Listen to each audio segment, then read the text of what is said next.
स्वागत भट्ट जी, विशेष कार्य अधिकारी, माननीय मुख्यमंत्री जी, क्षेत्रीय विधायक माननीय दिलीप रावत जी, ब्लॉक की बहुत ही ऊर्जावान ब्लॉक प्रमुख रश्मि पटवाल जी, श्री रघुवीर बिष्ट जी, सामाजिक कार्यकर्ता शिशुपाल जी हैं हमारे बीच में उपस्थित, मंचासीन अन्य व्यक्ति एवं उपस्थित लोग। साथियों, आज यहाँ पर विचार गोष्ठी रखी गई है और जिसमें पलायन, स्वरोजगार आदि विषयों पर अपने विचार व्यक्त करने के लिए कहा गया है। इस पलायन में सबसे अधिक जो लोग गए हैं वो हमारे युवा गए हैं। 26 से 35 साल के 42% युवा यहां से पलायन किए। तो ये आयोग की कुछ मुख्य बातें थी जो उन्होंने अपनी रिपोर्ट सरकार को सौंपी है। चल रही पलायन एक प्रक्रिया है, इसे रोका नहीं जा सकता है। पलायन देहरादून से भी हो रहा है, दिल्ली से भी हो रहा है। वहां जो लोग उस स्तर के हैं वो लोग अमेरिका जा रहा है, कोई लंदन जा रहा है। तो ये जो पलायन है, पलायन अगर आप ये चाहो कि एक पॉली हाउस खोल के हम पलायन को रोक देंगे, वो पलायन ऐसे नहीं रुकने वाला है। जिसको अवसर जहां मिलेगा, जहां अवसर अच्छे मिलेंगे वो निश्चित रूप से वो पलायन करेगा। अगर आपका बच्चा IIT कर रखा है तो वो धुआंकोट में, नैनीताल में क्या करेगा आप बताइए? उसको पलायन करना पड़ेगा। यहां पर तो उसके लिए कुछ है नहीं। हमारे देश के बहुत सारे जो लोग हैं, जो दुनिया की टॉप मोस्ट यूनिवर्सिटीज हैं, टॉप मोस्ट कंपनीज हैं, उनके CEO हैं, वो भी तो पलायन कर गए हैं। तो क्या हम ये कहेंगे कि उन्होंने जो पलायन किया वो गलत किया? पेप्सिको की चीफ इंदिरा नूरी ने भी पलायन किया इस हिसाब से। तो सुनीता विलियम्स ने भी इस हिसाब से पलायन किया है। और गूगल के भी जो CEO है पिचोई, वो भी हमारे भारतवर्ष के हैं, उन्होंने भी पलायन किया है। तो क्या हम उनको ये कहें कि ना भाई आप वहां नहीं जाएंगे, आप यहीं रहिए, आप मोदी में ही काम करिए या किसी और कंपनी में काम कीजिए? कहने का अभिप्राय यह है कि अवसर जिसको जहां मिलेंगे, अच्छे अवसर जिसको जहां मिलेंगे, वो निश्चित रूप से पलायन करेंगे। उस पलायन को नहीं रोका जा सकता। हमारे आज भी कई लोग यहां पर ऐसे हैं कि जो यहां पर रहते हैं लेकिन उनके बच्चे बाहर जॉब कर रहे हैं। क्यों? क्योंकि यहां पर ऐसे अवसर उपलब्ध नहीं है। तो जहां अवसर उपलब्ध होंगे वहां पलायन होगा।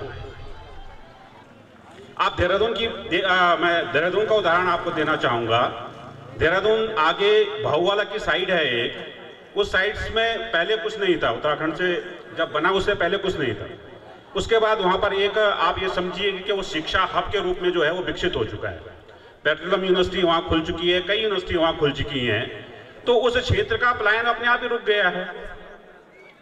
कई लोग वहां से बाहर के बच्चे आ रहे हैं, लोग उन्हें अपने मकान खोल दिए, उनके जो है वो पेइंग गेस्ट के रूप में जो है बच्चे वहां रहते हैं, उनकी आजीविका भी चल रही है।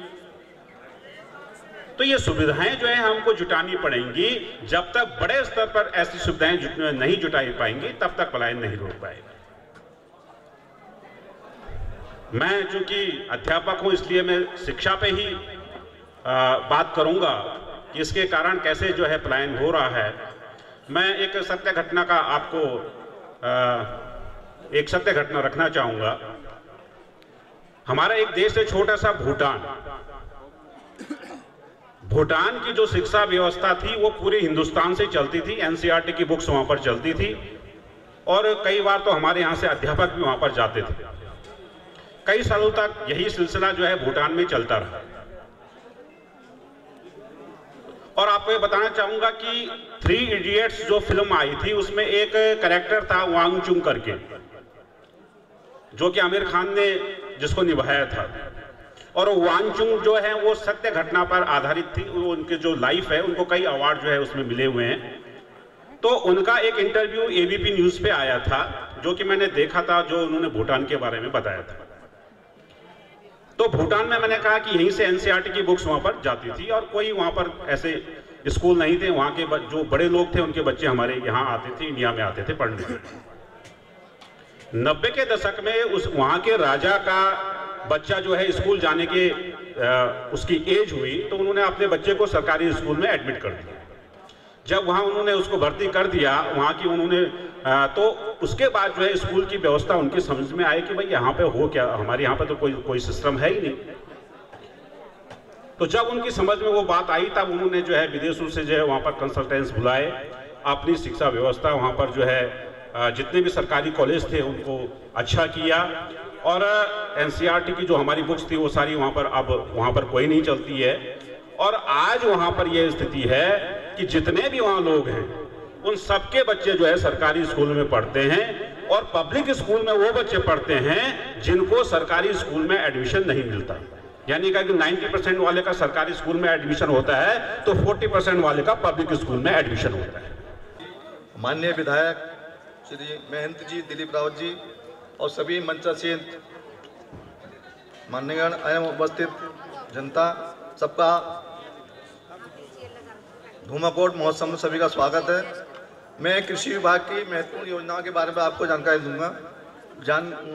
योजनाएं तो बहुत हैं लेकिन मैं संक्षिप्त के लिए कहा गया है तो मैं संक्षिप्त बताऊंगा आपको। सबसे पहले है प्रधानमंत्री सॉइल हेल्थ कार्ड योजना। ये बहुत ही महत्वाकांक्षी योजना है क्योंकि जब तक मृदा का परीक्षण नहीं करेंगे तब तक कोई योजना सफल नहीं हो सकती हमारी कृषि। प्रधानमंत्री ने रखा लक्ष्य कि प्रत्येक कृषक को सॉइल हेल्थ कार्ड दिया जाए, तो इसका हम 19 तक लक्ष्य पूरा कर लेंगे। इसमें यह है जितने भी माइक्रो न्यूट्रिएंट या न्यूट्रिएंट की कमी होती है उसका परीक्षण करके पता लगता है। इसको हम लैब में भेजते हैं, हम हमारा स्टाफ मृदा को एकत्रित करता है और उसको जीपीएस जिस जगह लिया जाता है उसका जीपीएस लिया जाता है। पहले तो वैसे ले लिया करते थे हम, अब जीपीएस रीडिंग ली जाती है। उसका बाकायदा पोर्टल पर ऑनलाइन रिकॉर्ड पर रखा जाता है, जिसको जाए अपना कंप्यूटर में देख सकता है कि मेरा कहाँ का मिट्टी है, कि कहाँ का न्यूट्रिएंट में क्या क्या कमी है।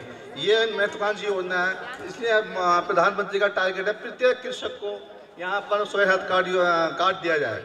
तो इसमें हम 19 तक अपना लक्ष्य पूरा कर लेंगे। कृषि विभाग के सभी कृषकों को हम सॉइल हेल्थ कार्ड बांट देंगे। दूसरा हमारा है प्रधानमंत्री फसल बीमा योजना। इसका रबी का टाइम तो निकल गया, जनवरी का दिसंबर तक था इसमें, लेकिन मैं आप जानकारी दे दूं इसमें बहुत कम किस्त पर यानी कि 12 रुपये के आसपास एक नाली का किस्त दी जाती है। उसमें आपका सभी निश्चित कवर हो जाता है। जैसे कोई अतिवृष्टि होती है या सूखा पड़ता है, उसमें उपज कम होती है तो आपको इसका मुआवजा मिल जाता है। तो इसको मैं आपको अनुरोध करूँगा आगे खरीफ में जब भी आपकी शुरू होता है उसको आप अपना अधिक से अधिक लोग इसको अपनाएं। इसमें हमारा अभी नई स्कीम चली है प्रधानमंत्री सिंचाई योजना, इसके कृषक सिंचाई योजना। ये भी हमारी कृषकों की आय बढ़ाने के लिए प्रधानमंत्री ने ये घोषणा की है, पिछले साल घोषणा की थी, हमने अपनी स्कीम बना के भेजी थी तो हमारी स्कीम स्वीकृत हो गई है। हमारे कुछ योजनाओं में पैसा इसमें आ भी गया है। तो इसमें दो योजनाएं थी इसमें, पर ड्रॉप मोर क्रॉप और हर खेत को पानी। तो अभी पर ड्रॉप मोर क्रॉप के अंतर्गत पैसा मिल रहा है इसमें। इसके अंतर्गत हम सिंचाई टैंक और सिंचाई चेक डैम, सिंचाई कुल कई कार्य निर्माण कर रहे हैं। इसमें हमारे पास कुछ पैसा मिल चुका है, हम इसमें कार्य योजना कर रहे हैं। और जो आप हम कहीं अपने गांव में कोई सिंचाई टैंक के लिए अपने प्रस्ताव देना चाहे तो हमारे प्रस्ताव दे सकता है और हमारे प्रस्ताव कुछ आए भी हैं, उसका काम करा रहे हैं।